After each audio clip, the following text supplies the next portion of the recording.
I was super excited about Grok coming out, and I tested it and was amazed initially and saw that it gave me output in a different way than Claude or ChatGPT, and I thought, wow, we've really made an AI breakthrough.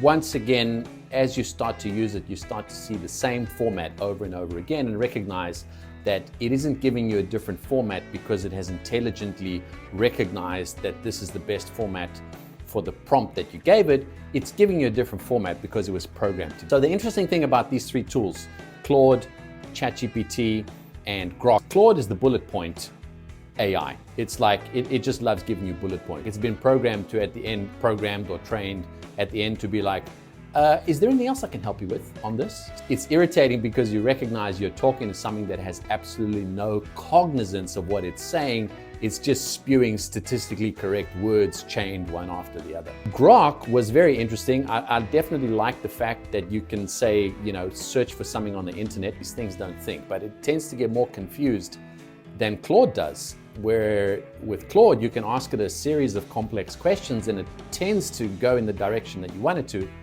Whereas Grok appears to adhere very strictly to everything in the conversation. So like with Claude, you can cancel some of the earlier instructions, and with Grok, I've noticed it tends to adhere very strictly to those earlier instructions. These are very general impressions that I'm giving you, not particularly data-driven. What I have disappointedly realized, I'm not a believer in AGI, but I do use AI quite extensively for programming and for solving tasks and for explaining really complex subjects that don't require extreme precision, and to give me an overview and then I can go Google it.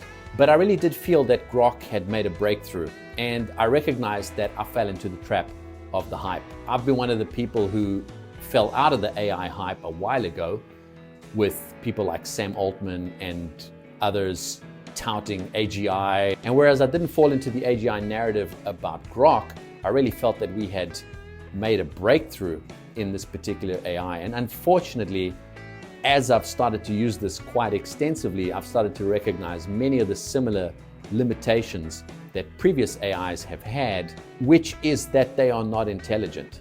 They are useful and they have a purpose, but they are not intelligent.